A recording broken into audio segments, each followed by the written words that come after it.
Welcome to the series What Jesus Meant. In the last two sessions, we have been looking at the temptations that Jesus faced in the wilderness immediately after he was baptized by John the Baptist in the River Jordan.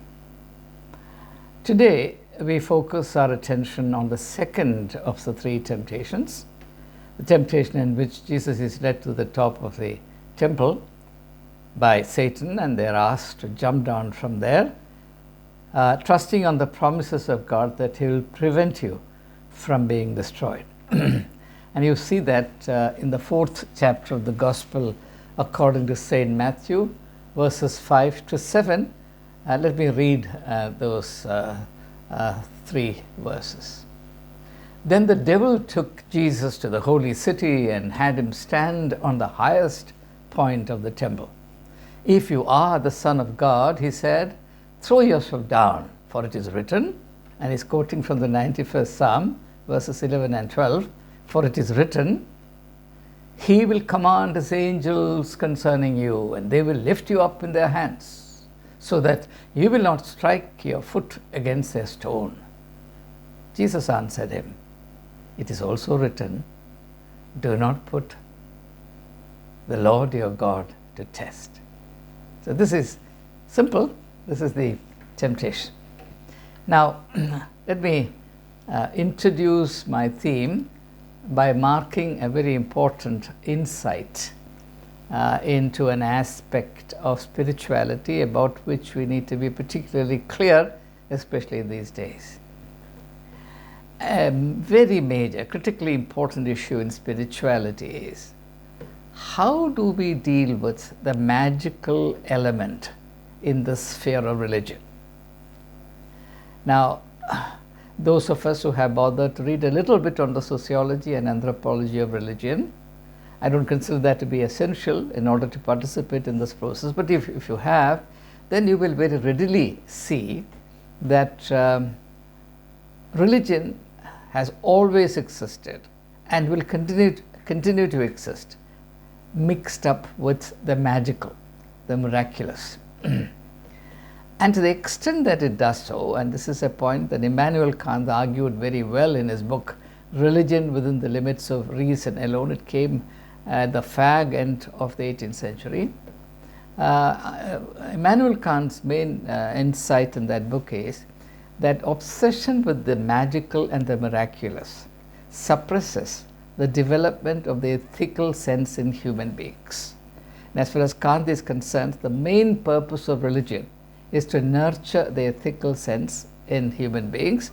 And this is something that Mahatma Gandhi, in his autobiography titled "The Story of My Experiments with Truth," readily endorses. In fact, he is emphatic in saying that the only valuable element in religion is the ethical sense. And everything else, especially the ritualistic, the magic, the miraculous, he says, is absolutely of no value. So I'm just mentioning this as two important indicators to the problem that I'm trying to address here. So the essence of the second temptation that Jesus faces is the temptation either to succumb or rather the temptation to succumb or the opportunity to transcend the magical and the miraculous and to move in the direction of developing the ethical sensitivity, the ethical responsibility of human beings. So, if you look at human nature, instinct in human nature is the inclination towards the magical and the miraculous. And to that extent, there is also an aversion, at least an indifference, to developing the ethical sense, the ethical responsibilities. So, unlike religion, spirituality is a continuous struggle against these aberrations inherent in human nature. What is this religious aberration? The aberration to prefer the miraculous and the magical above everything else. If the truth be told, if today Christians are called upon to choose between miracles and God, miracles and Jesus Christ, they will choose miracles. In fact, a vast majority of Christians take the name of Jesus Christ only because he is projected to them as a miracle worker. If Jesus is presented to people as an ethical ideal or a fountain spring of ethical insights and ideals, they would be completely indifferent to him. I have no doubt at all about this.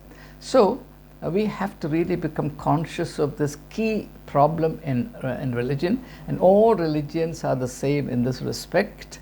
They all attest to the human inclination to depend, if possible entirely, on magical solutions, miraculous solutions, rather than develop themselves and become adequate to the challenges and opportunities that life presents to them. Now, consider, for example, the idea of healing. Most Christians think that the ministry of healing is exclusive to Christianity. That's simply not true. As a matter of fact, there is no religious tradition which has not developed alongside also a tradition of healing. Now, Hinduism has, for example, Ayurveda, right? Buddhism has the Buddhist tradition of medicine, so on and so forth. So, what about this healing, the healing ministry, and what are we to think of this? And particularly, we must address this issue in the context of the rising sort of popularity of miracle healing or faith healing, and the kind of aberrations that this has thrown up in recent times. Now, the first historical thing, and I plead with you to follow what I'm going to present very carefully from now onwards to the end, if you really want to understand this issue, this very important issue, in some perspective. And I can assure you that if you continue to watch this video message to the end, you will receive the sort of insights that you have never experienced or encountered before. I'm not boasting. Please see this message through to the end, then you will realize. Now, the first thing I want to say, therefore, is a historical fact which nobody can deny, that healing existed even before Jesus practiced his ministry of healing. Now, consider a very interesting fact, which you and I see almost every day, or at least we see now and then. What is the symbol of the medical profession? The symbol of the medical profession that all Christian countries have accepted. It's a symbol of a staff around which the serpent entwines itself, or a serpent entwined staff. You've seen that.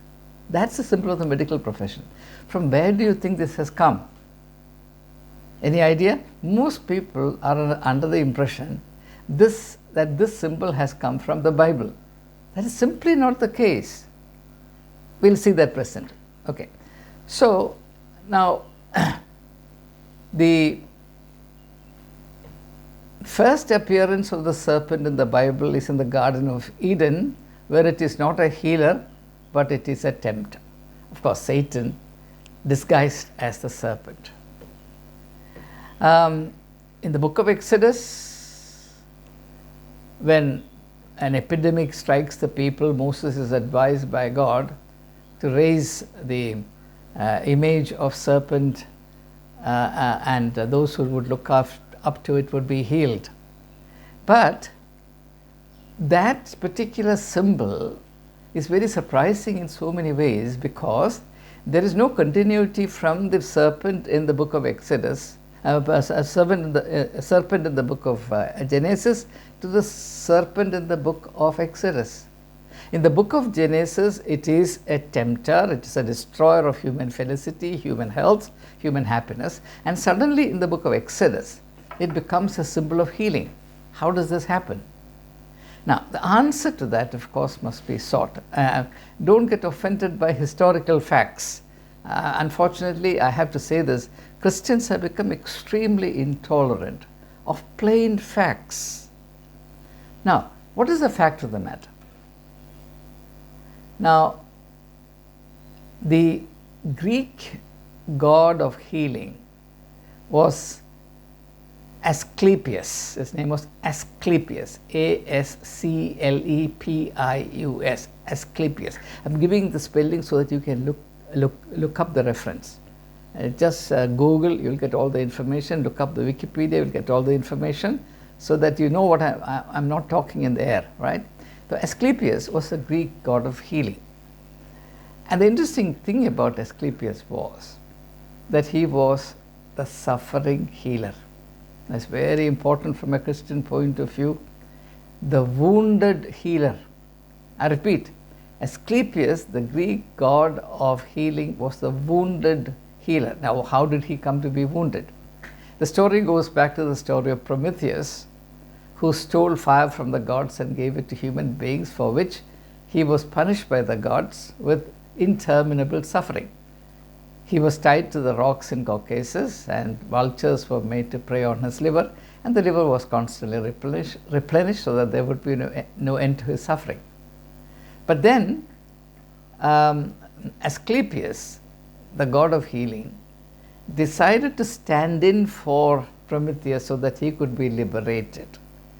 So Prometheus, who invited suffering upon himself in order to serve the larger interest of humanity, is now healed by Asclepius. How? By taking upon himself the suffering of Prometheus. This is the idea of the wounded healer, the suffering healer. So Asclepius was punished by Zeus, the principal god of the Greeks, for what? For exercising his powers of healing to the extent that he was calling back the dead from the underworld. Now this of course provoked the gods, because immortality is their exclusive preserve, right? So the punishment administered to Asclepius was that he was shot with a poisoned arrow. Now Asclepius could very well have removed the poisoned arrow and healed himself, but he chooses not to. He suffers for the sake of humanity. These are all very profound mythological patterns. So the text that we read in Isaiah chapter 53 verse 5, by his wounds we are healed, has its echo in the non-Jewish world. And this is something that I'm very keen to emphasize, because these are all patterns common to humanity. We are from birth onwards, we are made to believe that this is something exclusive to Jews and exclusive to Christians. No, we are all human beings. End of the day, for God's sake, please understand, we are human beings, and as human beings we share the same predicament, the same condition, the same destiny. Of course, within that, there is the choice to accept God or not to accept God, to lead a virtuous life or lead a wicked life. All that is true. But the common framework within which we have to live our life in this world is shared by all human beings, and therefore you must expect these patterns to be present in the thinking, in the imagination, in the spiritual thirst of people other than Christians and Jews. All right. Now, I said that Asclepius was the Greek god of healing. And in many parts of Greece, there were temples dedicated to Asclepius. And the most important temple, the most famous, the most sought after temple, was a temple in a place called Epidaurus. Epidaurus, right? People from all over Greece, and in fact from beyond Greece, flocked to this temple of Asclepius in a place called Epidaurus. Now, the main functionary in this temple of Asclepius Epidaurus was called Therapeute, T-H-E-R-A-P-E-U-T-E, Therapeute. It is from this word therapeute that the word therapy or therapist developed. So it's a word of Greek origin. Now, what was the function of the therapeute? All this will become extremely relevant to the interpretation of the second temptation that Jesus faced. That's why I'm introducing this. I'm not wasting your time, as you'll presently see. The main function of the therapeute was to lead the suffering person, the patient, to a bare room in the temple of Asclepius in Epidaurus.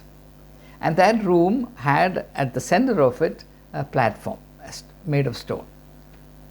And the suffering person, the patient, would be left there all by himself. And interestingly, all around that platform, there would be serpents crawling. Why? Because according to the Greeks, the serpents symbolized the power of suffering as well as healing, death as well as rebirth. And interestingly, the serpent was also recognized as a symbol of wisdom. Now you understand why in the Genesis story, Satan assumes the garb of a serpent, because serpent was the symbol of wisdom in the world all around. So it certainly helps to know this wider background. Christians have been kept ignorant about these things, so much so we are terribly deficient in our understanding. So now there upon the stony platform, the suffering patient would be left alone. With that, the work of the therapeut ended for the time being, and the suffering patient remained there for some time. He was alone with his dreams and his God. That's how they said, alone with his dreams and his God. The idea was that in that state of aloneness, or in that state of being all by himself, the patient would enter into a state of being a co-worker with God in his own healing. In other words, no other human being participated in that process. It was strictly between the suffering patient and God. And God appeared to him, the God of healing, which is Asclepius. God appeared to him through his dreams. That's why dreams are very important. By the way, in psychoanalysis, particularly the branch developed by Freud and even more by Carl Jung, the interpretation of dreams plays a very important role. Now, the root of that goes into the story, Greek mythology, right? So, when Asclepius, when after a few days, the therapeut visited the patient who has been remaining alone there all the while, he would check on the patient and find out if he has had a dream. And if in that dream, Asclepius, the healing God, the God of healing, appeared to the patient, then that was taken as an episode in healing. It was assumed that the patient was healed, and in fact, that powerful belief helped people. Many were healed in the process. Now, please understand that in this process, the patient who is to be healed became a co-worker with the God of healing, who was Asclepius. And thereafter, the patient was brought out and a ceremony was organized. And in that ceremony, praises were sung to the healing power of Asclepius.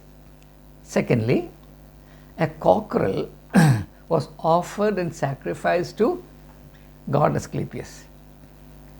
Third thing was, and this is all very significant in our times, this healed patient was made to share his testimony with others. Can you believe?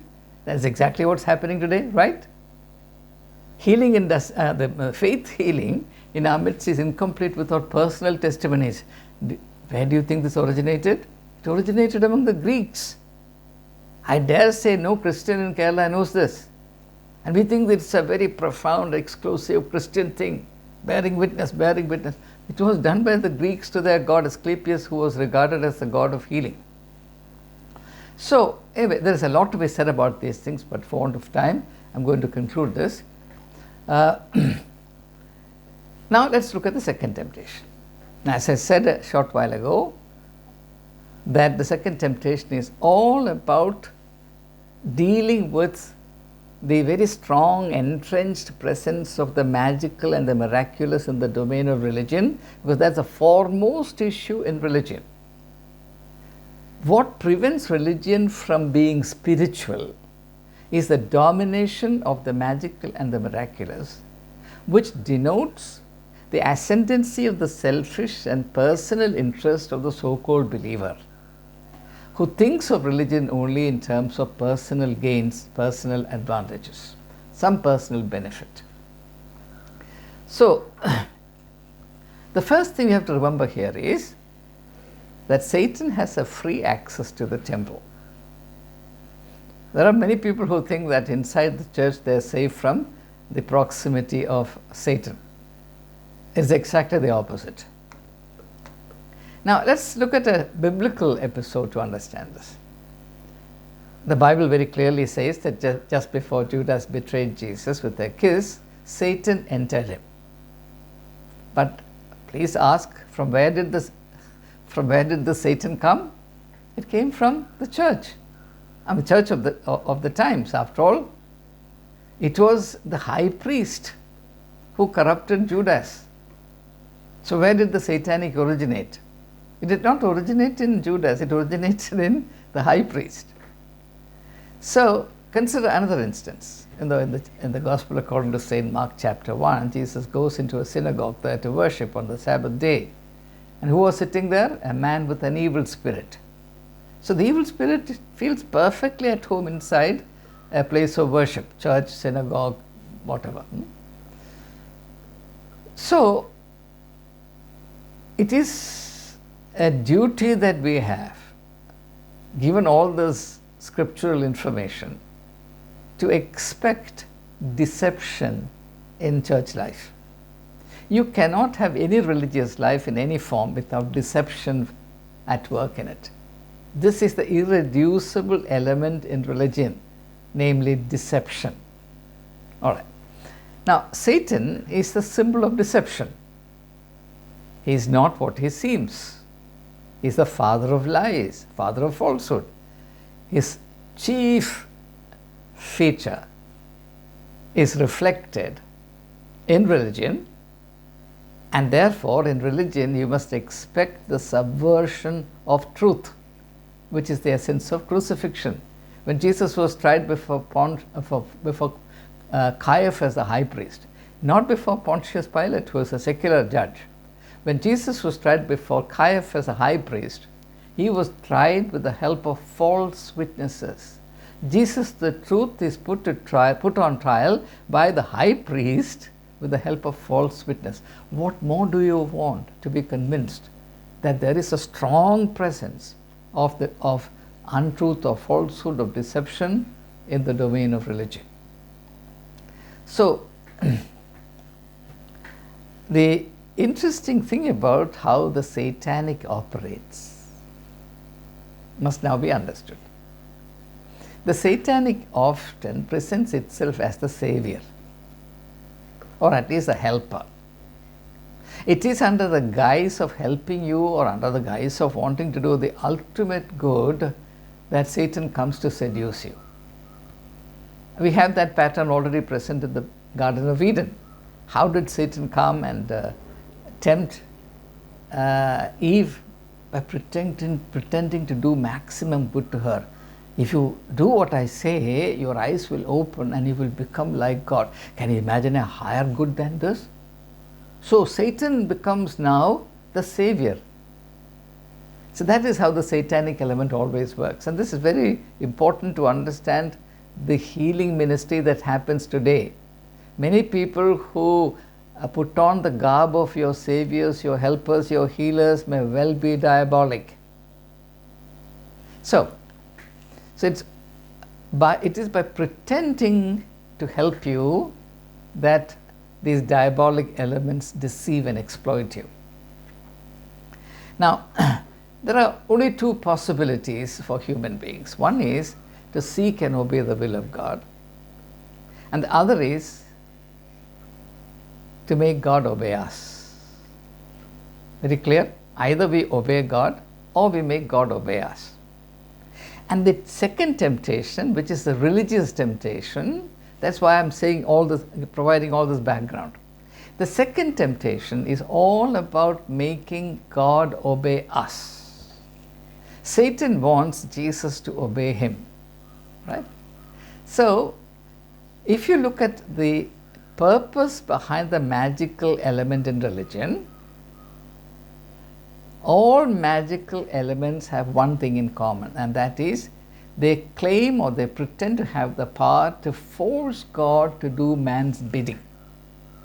You go to the practitioners of magic only because you believe that he has the power to force God to act in a manner that benefits you, act in a manner favorable to you. Okay?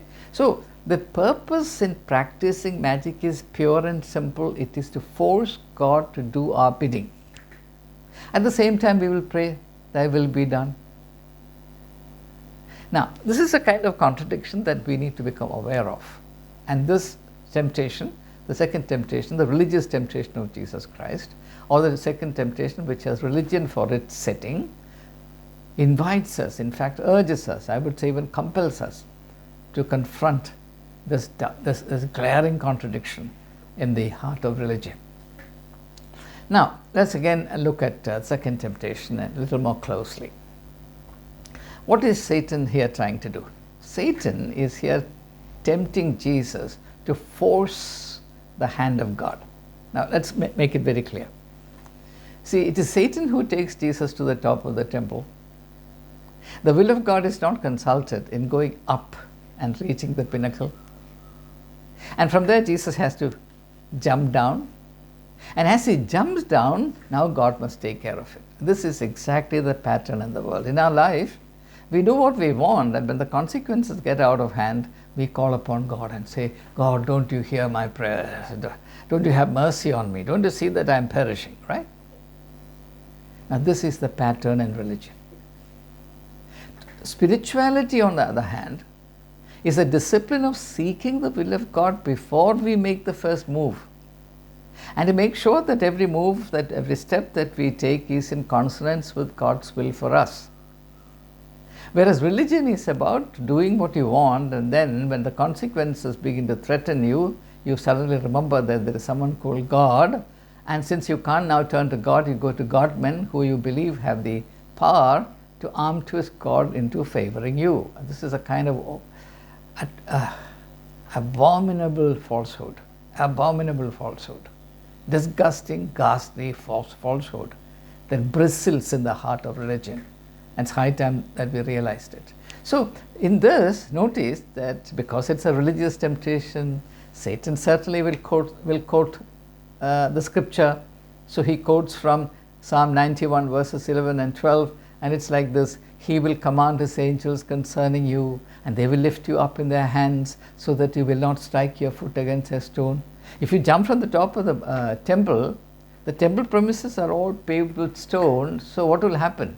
The law of nature says you will come crashing down and you will break like a freshly laid egg.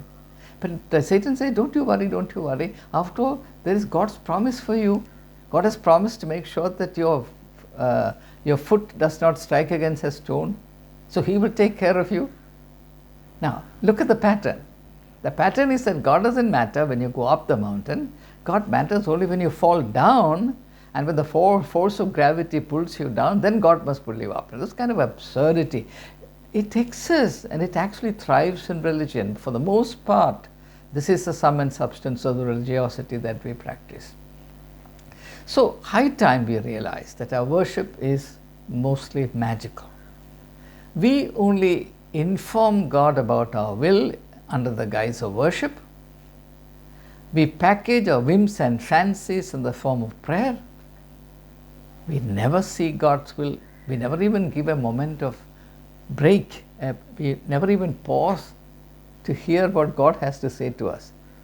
If you look at the dynamics of prayer, you will laugh, because it's all the time you're inflicting your words on God. There's not a moment, there's not a microsecond during which you pause and find out if God wants to say something to you.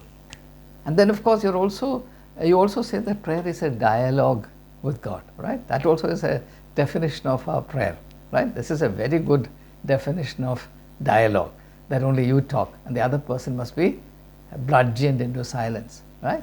And all this kind of, what shall I say, obscenities. This is a kind of religious obscenity. All these things exist in religion, and we are very comfortable with this. So, Now I have to say something which is of extremely, which is of practical importance of the extreme kind. I need to say something about parenting. Our children do to us what we do to God. I repeat, our children do to us what we do to God. What is it that we do to God? I've been saying that all this while. We are experts in arm twisting God to do our bidding. What do our children do to us? They do ditto, exactly the same thing. And we are so helpless before our own children. Why? Because we have turned them into our idols. We have never inculcated in them the spiritual grace to obey their parents. In spite of the profound insight in the 10 Commandments, that is good for children to obey and honor their parents. It's a great source of blessing, incomparable source of blessing, right? But we never allow our children to experience the beauty and the power of it. So, therefore, the best that parents can do to avoid spending the evening of their life in old age homes or in heartbreaking neglect at home, children having no time at all to even make a phone call to find out how parents are faring, the best that parents can do for themselves is to develop in family life a culture of obeying God. I'm sure of one thing. A child who grows up in a home where seeking the will of God and obeying it is a priority will continue to obey and honor his or her parents till they breathe their last, and perhaps even beyond it. I have no doubt about it. And therefore, this is something that I want to commend with all the force I can muster to parents, not just Christian parents, parents anywhere, everywhere in the world. At least as a matter of inspired self-interest, you should try this out. It's much better that we inculcate the discipline of obeying God and therefore our children obeying us, which is good for them, than our obeying our children and ending up in old age homes and perishing in utter neglect, tragic neglect. So, the fate Jesus has suffered at the hands of Christians is precisely the fate that Christians are suffering at the hands of their children. Now, suppose Jesus had succumbed to the temptation that Satan proffered to Jesus, and he jumped from there. Yeah, God would have protected him. Do you have any doubt about it? I don't have. God would have. But there is a problem. The problem is not that Jesus would have crashed like an egg. That's not the issue. The issue is Jesus would have been spending the rest of his life jumping up and down the temple. And Jesus would have been jumping to the will of the high priest. And unfortunately, that is what Jesus has to do even today. We make Jesus jump up and down to suit our will, right? And especially the will of our Christian godmen and women. The moment they say something apparently in prayer to God, to Jesus, he has to jump up and down and do their bidding. That's the kind of Christianity we have developed. We don't realize that all this goes back to the second temptation of Jesus Christ. And the reason I said something about the healing ministry is that it is in the context of the so-called healing ministry that this aberration reaches its climax. That's why we need to develop a perspective on healing ministry. One thing is very clear, and it should be clear to all people.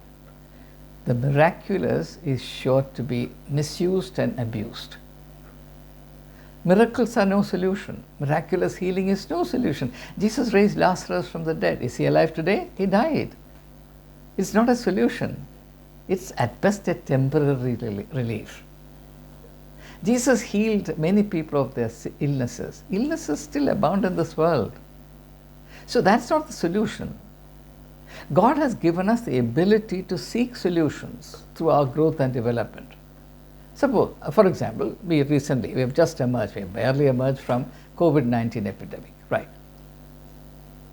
Now, interestingly, all the very famous, potent, powerful Christian godmen and women who are experts in healing people of any disease, real or imaginary, suddenly disappeared, vanished like snow under the noonday light, under the noonday sun. Not a single person was visible. But now that COVID has gone, they have all come back with their baggage and they have resumed the industry in full force. So, what is it that has actually helped us in this context? It is the production of a vaccine or many vaccines, right? Now, suppose there is a miracle healer, a genuine miracle healer, say in Kerala, who can protect you from or heal you of the COVID-19 infection. How many people can he help? 100? 1,000? 10,000? 100,000? Is that a solution or is that the solution? No. Vaccine is the solution because it can help 8 billion people. And when that is available, why belittle it? After all, it's using God-given faculties that human beings create these things. We are creators only because God is a creator. God is the creator.